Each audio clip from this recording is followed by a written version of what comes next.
എല്ലാവർക്കും നമസ്കാരം. ഞാനിപ്പോൾ ഉള്ളത് നമ്മുടെ കാഞ്ഞങ്ങാടുള്ള ആനന്ദ ആശ്രമത്തിലാണ്.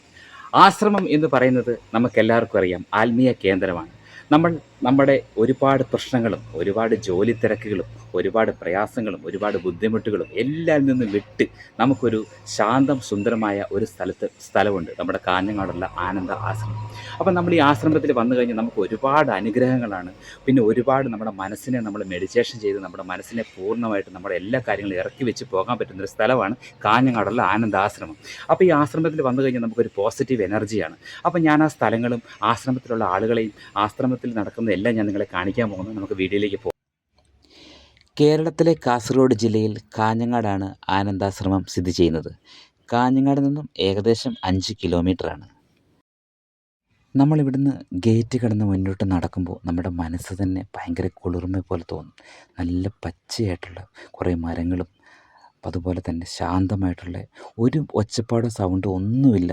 നമ്മൾ ഗേറ്റിൻ്റെ അടുത്ത് ഏകദേശം എത്തി.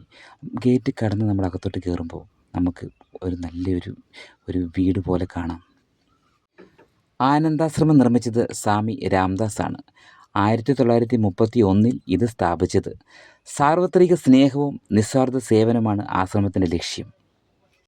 എല്ലാ ജീവജാലങ്ങളിലും ദൈവത്തെ കാണുക എന്ന കാഴ്ചപ്പാടിലാണ് ആശ്രമത്തിൻ്റെ പ്രവർത്തനം. എല്ലാവർക്കും ഇപ്പോൾ ഒരുപാട് ടെൻഷനാണ്. ഇവിടെ വന്നു കഴിഞ്ഞാൽ ശാന്തസുന്ദരമായ, അതായത് ഒരു സൗണ്ടോ ഒച്ചപ്പാടോ ബഹളങ്ങളോ ഒന്നുമില്ലാണ്ട് നമുക്ക് നമ്മുടെ വ്യക്തിപരമായ കാര്യങ്ങൾ ധ്യാനിച്ച് നമ്മുടെ മനസ്സിനെ മുന്നോട്ട് കൊണ്ടുപോകാനുള്ള ഒരു ശക്തിയാണ് നമുക്കിവിടെ നിന്ന് കിട്ടുന്നത്. ഭയങ്കരമായ പോസിറ്റീവ് എനർജിയാണ് നമുക്കിവിടെ വരുമ്പോൾ കിട്ടുന്നത്. കാരണം ഞാനിങ്ങനെ പറയുമ്പോൾ നിങ്ങൾക്ക് എല്ലാവർക്കും മനസ്സിലാക്കാൻ, ഇവിടെ ഒന്ന് വന്നു കഴിഞ്ഞാൽ നമ്മൾ കാഞ്ഞങ്ങാട് നിന്ന് ഏകദേശം 5 കിലോമീറ്ററുള്ളൂ ഇവിടെ വരാനായിട്ട്. അത്ര ഒരു മനസ്സിന് സമാധാനം കിട്ടുന്ന ഒരിടമാണ്. ഒരു ശല്യങ്ങളോ ഒരു ജോലി തിരക്കുകളോ മറ്റൊരാളുടെ ശല്യമോ ഒരു വണ്ടികളുടെ ബഹളങ്ങളോ ഒന്നുമില്ലാണ്ട് നമ്മളിവിടെ വന്നിരിക്കാനും ധ്യാനിക്കാനും ഒറ്റപ്പെട്ട് നമ്മളെ മനസ്സിലാക്കാനുള്ള ഒരു അവസരമാണിത്. എല്ലാ ദിവസവും പ്രാർത്ഥനകളും ക്ലാസ്സുകളും ആത്മീയ പ്രഭാഷണങ്ങളും എന്നിവ നടക്കാറുണ്ട് ഇവിടെ.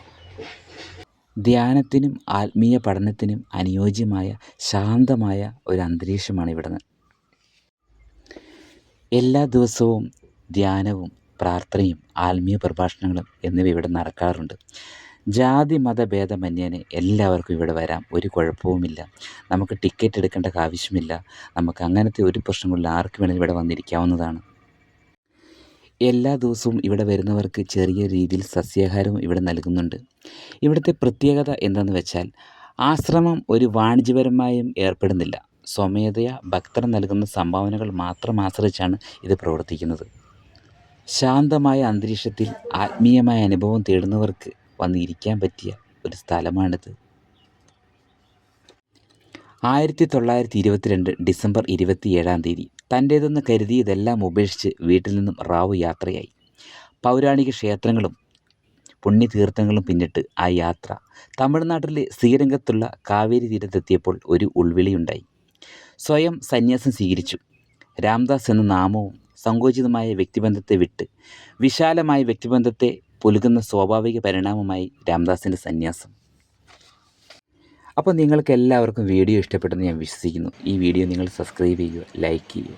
പിന്നെ ഞാൻ ഇവിടെ നിന്നും ഇറങ്ങിക്കഴിഞ്ഞപ്പോൾ കുറച്ച് ഫോറിനേഴ്സിനെ കണ്ടിരുന്നു, സംസാരിച്ചു, പേര് ചോദിച്ചു. അവരൊക്കെ എന്നോട് കാര്യങ്ങൾ പറഞ്ഞു. അങ്ങനെ ഞാൻ അവിടുന്ന് സന്തോഷത്തോടെ ഇറങ്ങി. അപ്പോൾ ഇനിയിപ്പം ഞാൻ ഈ അടുത്തൊരു സ്പോട്ടുമായി ഞാൻ നിങ്ങളുടെ മുമ്പിലേക്ക് വരുന്നതായിരിക്കും. ബൈ.